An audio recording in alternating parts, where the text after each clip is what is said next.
Good morning. We're going to be reading from John chapter 15, starting in verse 5. I am the vine, you are the branches. If you remain in me and I in you, you will bear much fruit. Apart from me, you can do nothing. If you do not remain in me, you are like a branch that is thrown away and withers. Such branches are picked up, thrown into the fire, and burned. If you remain in me and my words remain in you, ask whatever you wish, and it will be done for you. This is to my Father's glory, that you bear much fruit, showing yourselves to be my disciples. This is the word of the God. Thanks be to God. Thank you, Thomas, and good morning, everybody. Happy New Year, if I haven't caught you yet. If I haven't met you before, my name is Brian. I'm one of the pastors here at Lake Springs, and I'm excited for this new year. I'm excited for the new year. The new year is a good time to kind of reevaluate life, make resolutions, and so forth. If your resolution is to come to church, you did it. Way to go. If your resolution is reading the Bible more, then you're probably just trucking through. You probably made it through creation, the fall, maybe getting into Noah now. Good job. Proud of you. But New Year's is really just a good time to look at your life. It's a good time to reevaluate who you are, where you are, look at the past year, look at the coming year, and think about who you want to be as a person. And honestly, that's what we're going to spend some time doing here as a church. We're going to take some time we've been taking time and going to continue taking some time to reevaluate who we are, look at the direction that we're heading as a church, and we want to bring you all in on that process. If you're new with us, or have been new with us over the past handful of months, and you don't know, in the past year, this church has undergone some changes. There were some changes to some leadership and some changes within the church. And throughout those changes, we've been spending, us as a staff and as an elder team, we've been spending time reevaluating who we are as a church, looking at our beliefs, looking at our mission, our vision, our values, who we are, and solidifying who we want to be moving forward. And so what we want to do is we're going to spend these next few months, leading from now up until Easter, just bringing you in on that process, letting you know who we are as a church, the direction that the church is heading, so that you know, amidst all these changes, who is the church that you're attending and who is Lake Springs Church. We've called this series In Holly Springs as It Is in Heaven, and because our goal is we want Holly Springs, where God has rooted us, where God has planted us, we want Holly Springs to experience a foretaste of the kingdom. A foretaste, an example of what the kingdom looks like through Lake Springs Church. You see, part of this reevaluation that we've been going through, and just kind of pull back the curtain a little bit, part of this, as we've been reevaluating, part of what we've been reevaluating is looking at what church membership looks like here at Lake Springs. And I just want to be honest with you, as someone who's been one of the leaders at this church for a while, that us as leadership have not done the best job with church membership here at Lake Springs.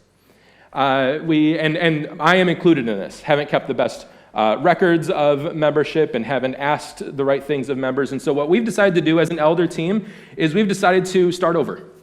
And to restart church membership and spend these next few months giving you an expanded version of what in the future a membership class will look like.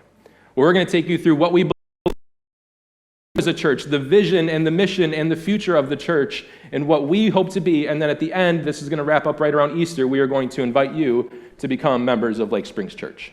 But I don't feel right about asking you to do that until you know the direction that the church is heading that you're a part of.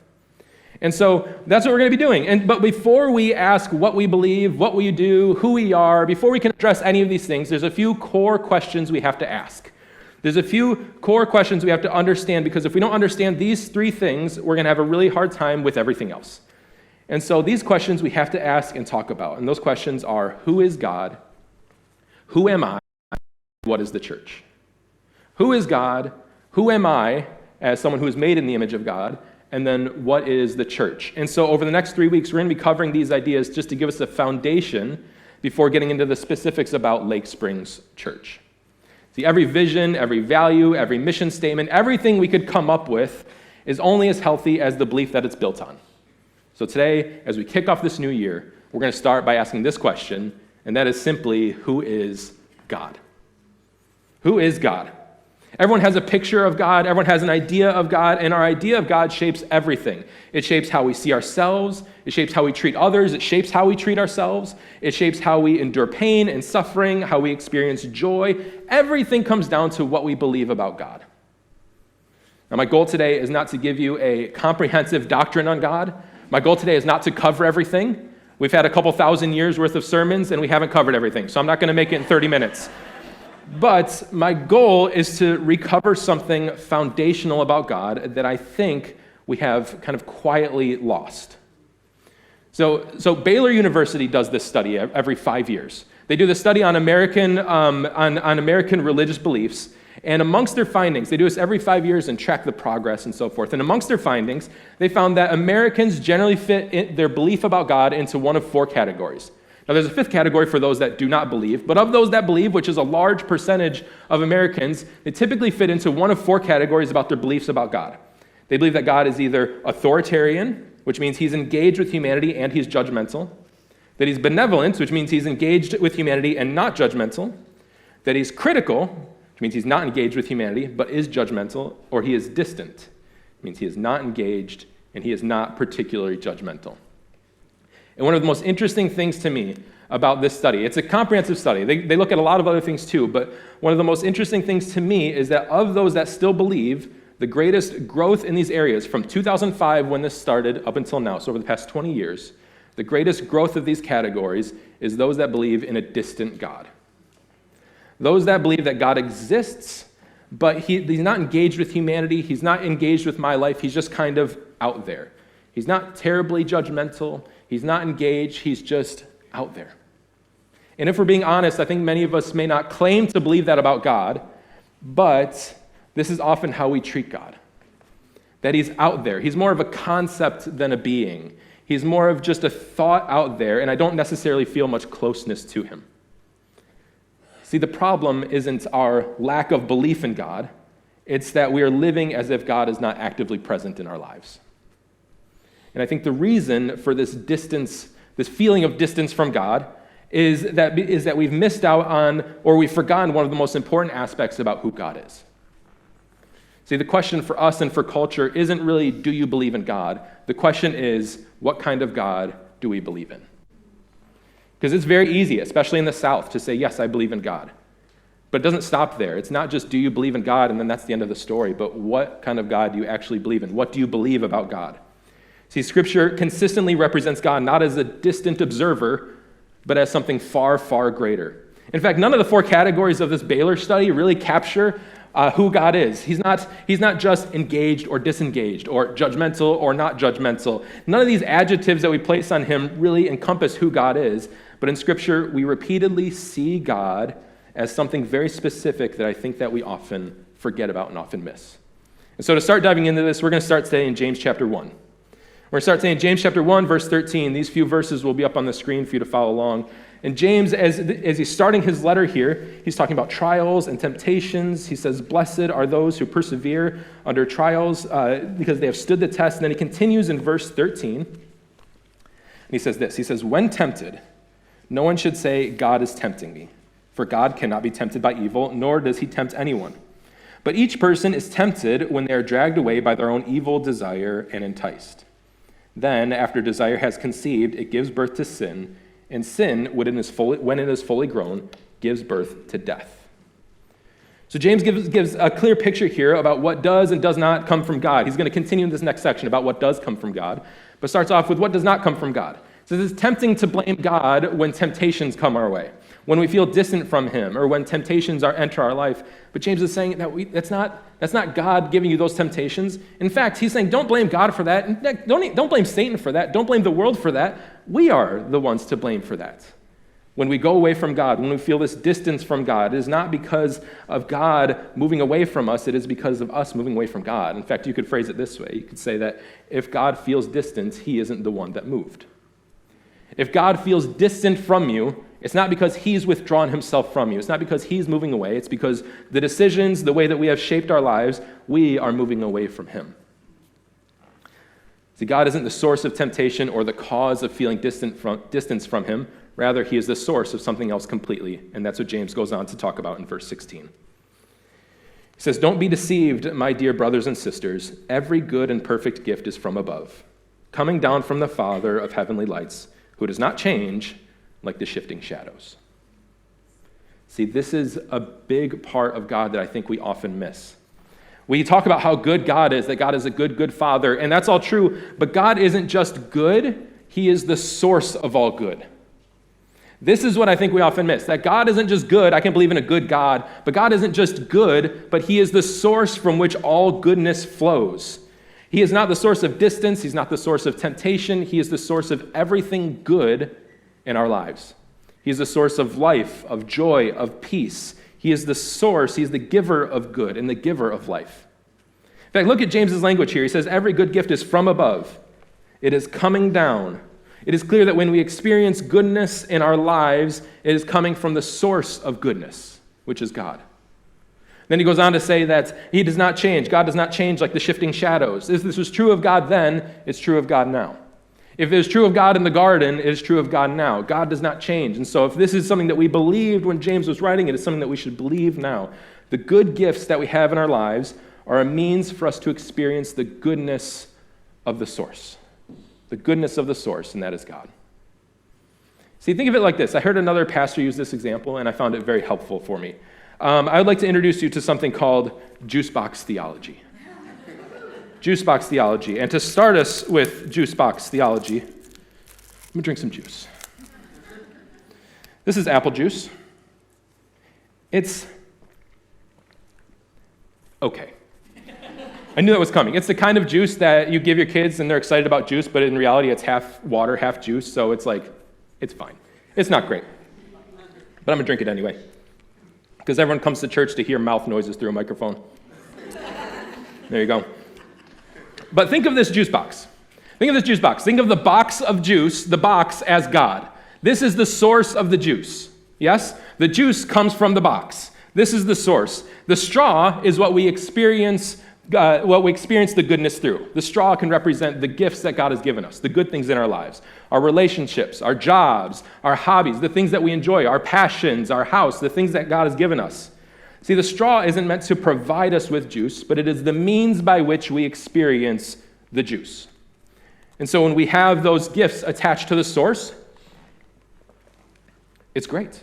And we experience the goodness of the source through the gifts that God has given us. But the problem comes when we detach from the source. When we detach those gifts from the source. And we can keep drinking, and there's a few drops in there. It's okay for a minute. But then as we continue drinking, we see that there's nothing left. That the goodness that I experienced in these gifts that God has given me is gone. And so what's our temptation to do here? It's to throw out the straw. To blame the straw. This relationship is no good for me anymore. This job is no good. This desire, this passion that I've had in my life, this is no good anymore. And we have a tendency to blame the straw. And then what do we want to do?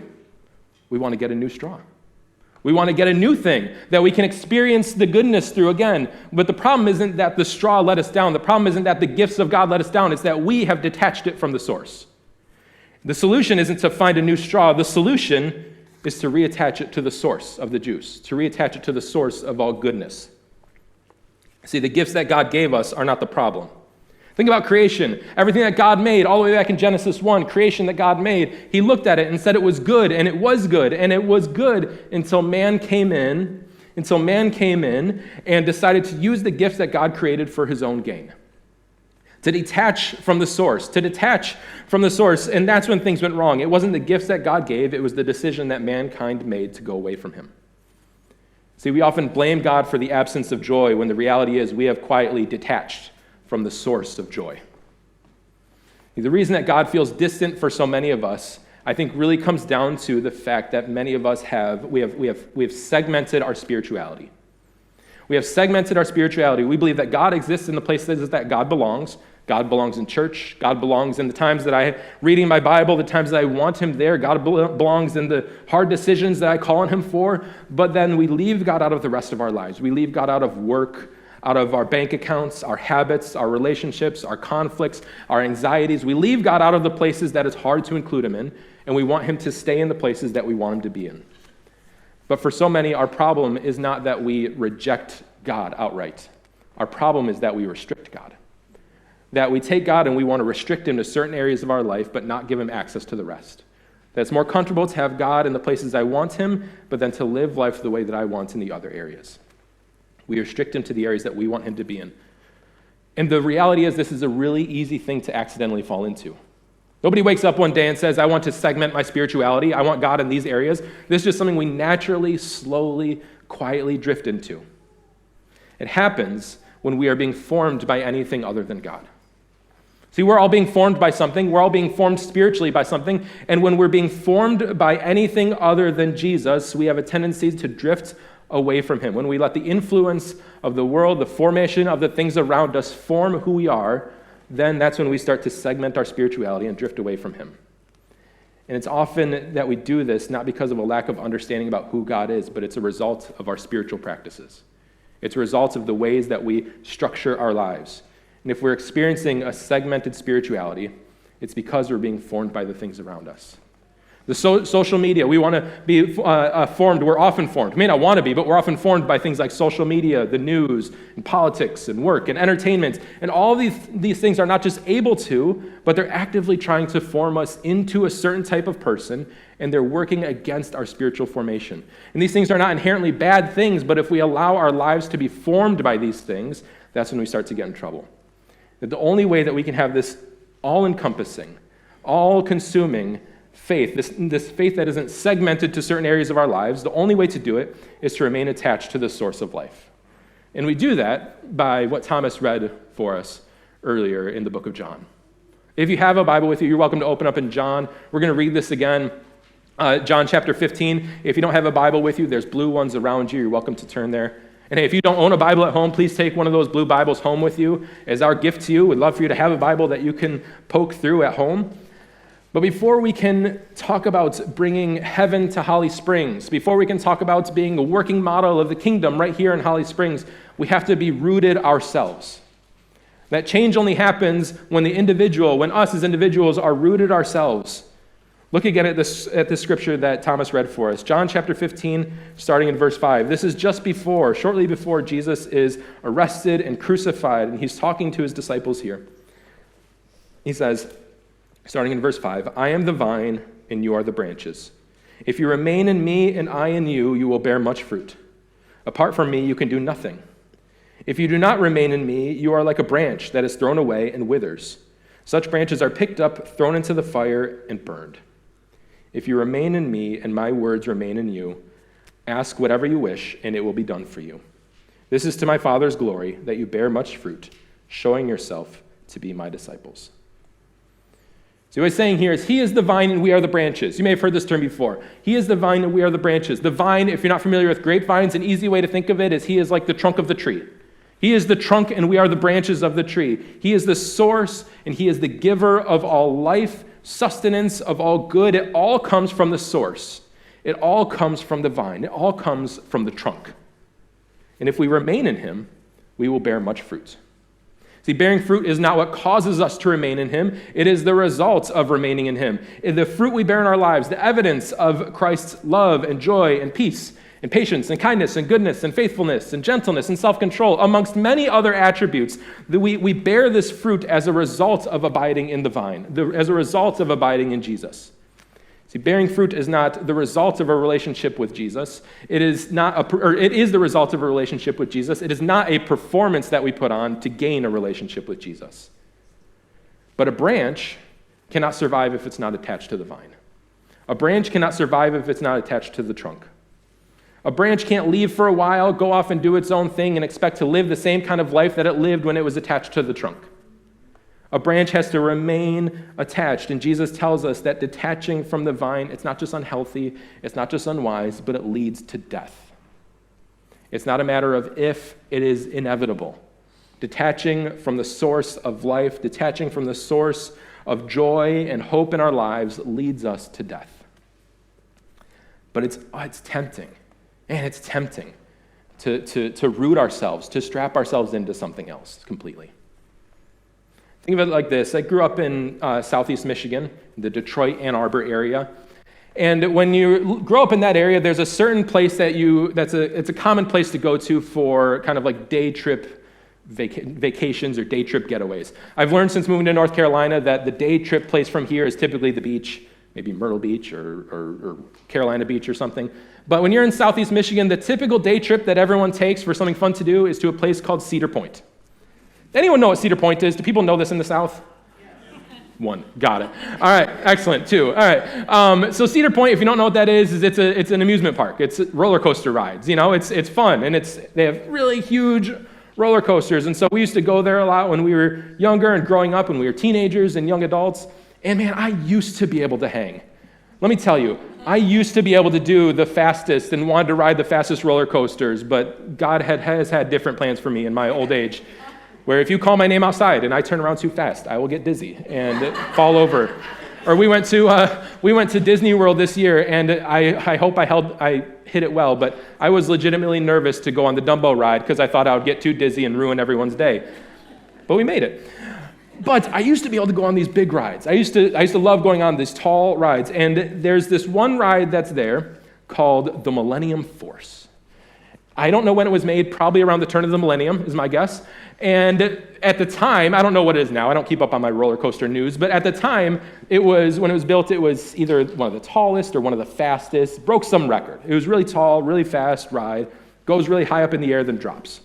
And I remember the first time going on it as probably a late teenager. Went with my family, and my older siblings and my dad, they'd all ridden it before, but I never had. And I was kind of new to roller coasters. So I had gone on a few, and then we were going on this one. And you're waiting in line, you wait for a couple hours to get up there, and as you're waiting, you just look up and you see how high it is, and just the anxiety builds and builds and builds. Now we get up there and we sit down in the car, they buckle you in, a lap bar comes down, and then that's it.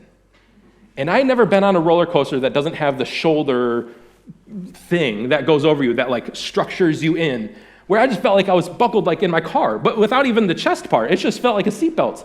And I was looking around and I was like, this cannot be it. This cannot be everything that's keeping us safe. And they're all laughing at me, of course. And then we take off. And it's this roller coaster, it doesn't do the click, click, clicks. It's just hydraulics, and it just smoothly sends you up into the sky. And then you look out and you can see as far as humanly possible. And then you drop. And then fast and loops and all that stuff. And I remember going up and I'm just feeling this anxiety building, and I'm terrified and feeling us come to the top. And it's just terrifying. Or there's this other ride that's called the Power Tower, where you buckle you in. It does go over your shoulders, but your feet dangle out, and it just sends you really high in the air. And my brother and I, we rode it like 10 times because there's no line. We just kept going on and off. And these rides are scary. You're up in the air. You look like you're in danger, but the reality is, if you're strapped in, you're probably safe. They're tested. You're safe. You're safe. I don't mean to, if there's kids in the room, you're safe, okay? They're tested. Millions of people have ridden on them. They're worked on. If you're buckled in properly, if you're doing the things you're supposed to do, even though it may feel like you're in danger, you are safe, right? Nothing is actually going to happen to you. You might get dizzy, you might get anxiety, but you are safe in what you're in. Regardless of how scary it seems, if you're strapped into the ride, you're going to be fine. See, we often have a tendency to strap into things other than God. Where if we strap into Jesus, if that's what we're buckled into, no matter how scary life seems, no matter how much anxieties come our way, if we are strapped into Jesus, we ultimately can feel peace that we are safe and cared for. But the problem comes when we unbuckle and strap ourselves into the other things of this world. When we strap ourselves into the way that the world works and we try and find our peace and our hope and our life from anything else other than Jesus. We strap ourselves into the social world, to social media, and you scroll on social media and you can feel your blood pressure rising and falling depending on what's being fed to you. Or we strap ourselves into politics and we're at the mercy of what political leaders say and do, and that's where we find our hope. And these things that we strap ourselves to are typically not inherently bad things. They're just unreliable things. They're untrustworthy things. They're things that we were never meant to strap our lives to. But if we are going to stay fully strapped into Jesus, fully attached to the vine, not just in part of our lives, not just in the areas that it's comfortable, but if we are going to stay fully attached to the vine, if that's our goal this new year, if that's what we want to do, I'm going to tell you, we cannot do it alone. We cannot do it alone. Look at what the writer of Hebrews says in Hebrews chapter 10. Verse 23 says, "Let us hold unswervingly to the hope we profess, for he who promised is faithful. And let us consider how we may spur one another on to love and good deeds, not giving up and meeting together as some are in the habit of doing, but encouraging one another, and all the more as you see the day approaching." So he writes, let us hold unswervingly to the hope we profess. Holding unswervingly to the Lord is an incredibly difficult thing to do by yourself. Again, we're all being formed by something, and when we're trying to work out our formation all alone in isolation without the help or input from anyone else, it's incredibly easy to be formed by anything other than Christ. See, abiding together with other believers is not just an optional idea. It's not just a good idea. It is absolutely necessary for our walk with Christ. We were not designed to take on this world by ourselves, but we are designed to do it in community, to be in community with Christ and to be in community with each other. Now, let me be clear. The goal here is not to put community on too high of a pedestal, as if all we have to do is be around people and then we'll be fine. Or in other words, community doesn't replace the source. Community helps us remain attached to the source. Showing up to social gatherings and having a good time is great, but that's not what replaces Jesus. That's not what replaces the source. But good, godly community will help us remain attached to the source. It'll help us remain attached to Christ as we go about our days, as we go about our lives, and as everything is trying to pull us in a different direction. That close community is what keeps us attached to the source. See, the reality is we will not internalize this if we only think about it on Sundays, if we only think about it by ourselves, if we hear this, think it's a good idea, and then go on and try and live our lives all alone. This is not how we will internalize it. But the best way within the church, the best way within Lake Springs Church to grow closer to God, to be rooted in Christ, is simply through groups. It's through groups. There's no reason to beat around the bush. This is the best way that we've found for people to really abide together, for people to be in community with one another, but not just community that is designed to have fun, but community that is designed to help us remain attached to the source. So I want to invite you today to join a group. I want to invite you to join a group, and I want to tell you what our groups look like here at Lake Springs, where we have every week that meets. We have a men's and a women's Bible study that meets here at Lake Springs. The women's kicks off again next Monday, meets every Monday night, and the men's goes every Thursday morning at 6 a.m. They meet right here in the church. We walk through different books of the Bible, and the goal is not just to talk about the Bible and then go about our day. The goal is to talk about the Bible and talk about how we can actually live this out and internalize it and stay connected to the source together.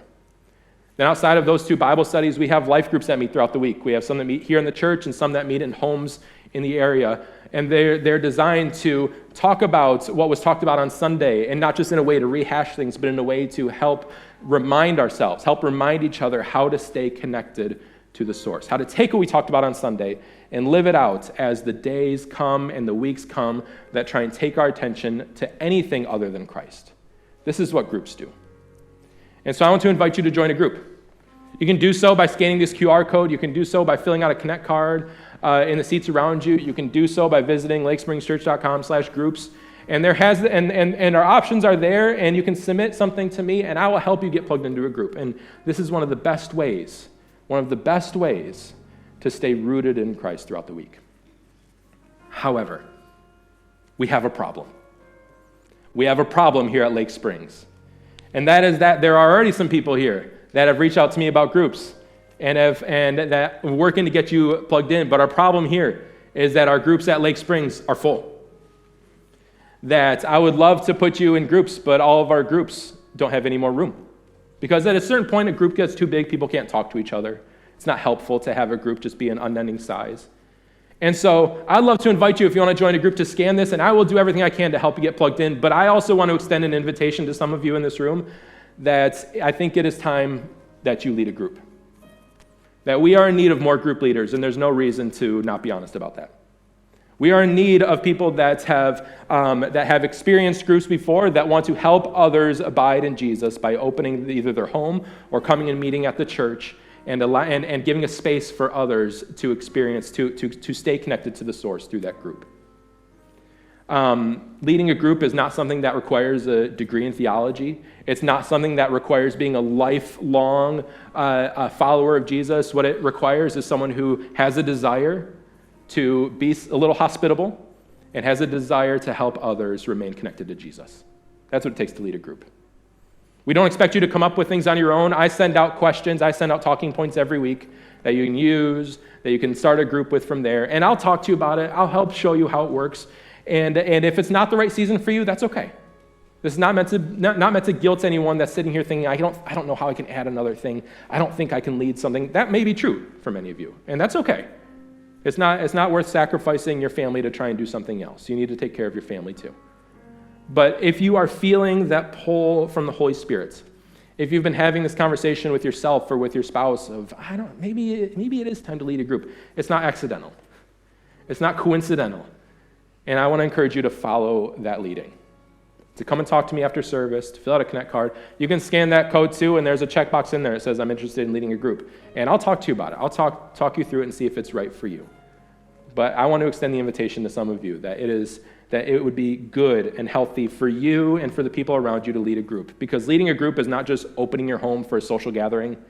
It's not just having a nice place that people can come. It's not just having a cozy house. It is providing a space to help others remain attached to Jesus.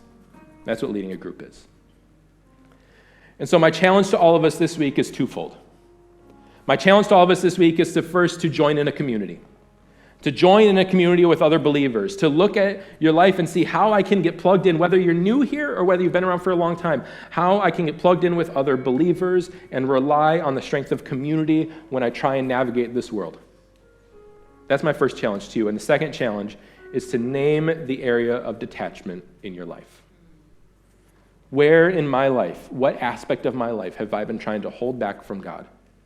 What area of my life have I not wanted to attach to the vine because it would require me to make some changes? What area of my life is it just more comfortable and not attach it to the source? You don't just think of these as good ideas, but really think, where have I detached from God? Where have I strapped myself into something else entirely? Where am I attempting to find life and fulfillment outside of Jesus? Where am I trying to live independently from God? And this isn't meant to be a condemnation. This is meant to be an invitation. This isn't meant to condemn you for feeling that way, because every one of us would be lying if we said we haven't experienced that. But this is an invitation to simply just release it and attach to the source.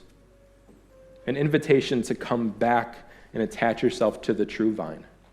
To think about, what have I been holding back from God, and to lay it down at his feet and to turn it over to him.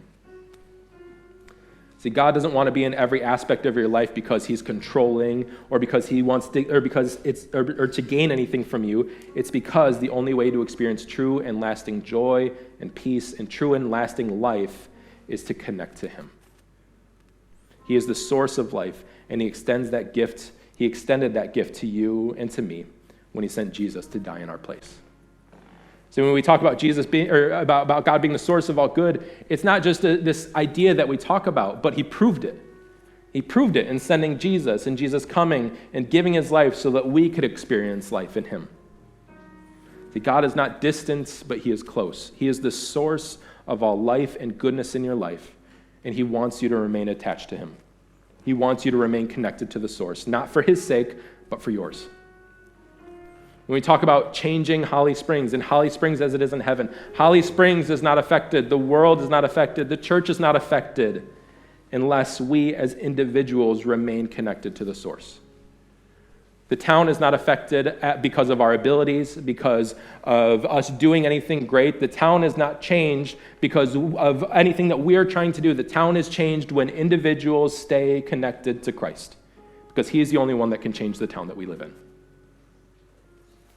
So today as we close, I'm going to close with this prayer. I'm going to close with this prayer that I'd like to pray over us as a church. It's St. Patrick's breastplate prayer. And it's a Catholic prayer, but according to tradition, it's a prayer that St. Patrick wrote around 433 AD right before converting an Irish king from paganism to Christianity. And it's a long prayer. I'm just going to read a portion of it. I'm just going to pray a portion of it. But the long prayer is a prayer for the Lord it's a prayer to stay, for the Lord to stay with you in every aspect of life, to provide protection and care as you're going about the day, as you rise and as you continue on, to stay protected and cared for by the Lord. And so I'm just going to read this portion of this prayer. And this prayer is really a prayer against a segmented faith. It's a prayer for Christ to permeate every facet of our being in every area of our life. So what I'm going to do is I'm going to pray this prayer over us, and then we're just going to sit for a few minutes in the quiet as David plays. You're welcome. The words are up on the screen. You're welcome to pray it again over yourself. You're welcome to pray it over the people next to you, or you're welcome to just sit quietly and reflect on the words. But spend some time here. I encourage you to spend some time here with Christ and asking him to really be in every area of your life, not just in the areas that are comfortable, but to really permeate every aspect of your life. So if you would bow with me and allow me to pray this over us as a church.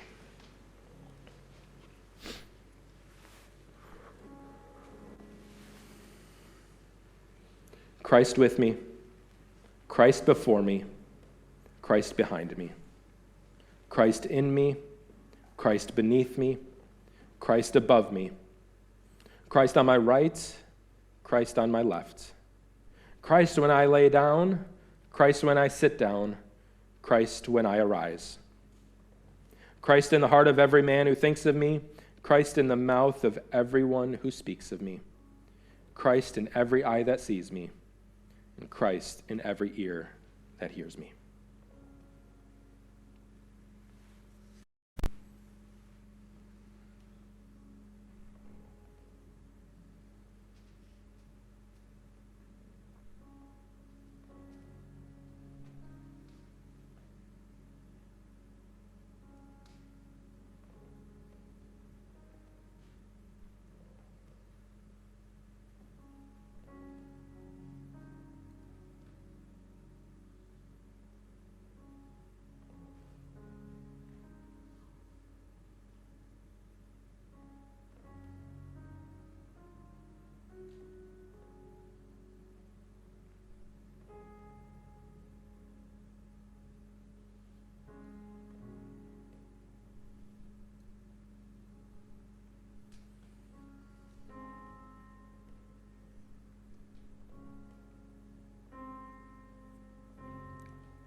Christ be with us.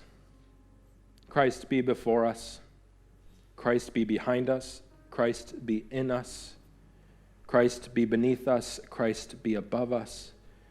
Christ be on our right. Christ be on our left. Christ be with us when we lie down. Christ be with us when we sit down. Christ be with us when we arise. Christ be in the heart of everyone who thinks of us. Christ be in the mouth of everyone who speaks of us. Christ be in every eye that sees us. And Christ be in every ear that hears us. Christ, help us to not leave and go anywhere in this life without you.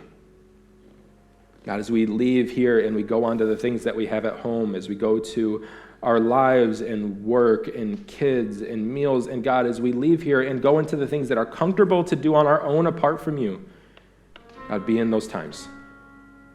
Be in those areas that we haven't invited you into. God, give us the wisdom and the strength to invite you in. God, be with us in every step that we take, in every area that we are. God, protect us from a segmented faith. Protect us from a faith that exists on Sunday mornings but then disappears on Monday. God, we can only have an all-encompassing faith with your strength. Left to ourselves, we are hopeless. But with your strength, we can experience the goodness of the source. God, help us to not detach from the goodness of the source. God, thank you for inviting us to experience you. Help us to receive that invitation well. Amen.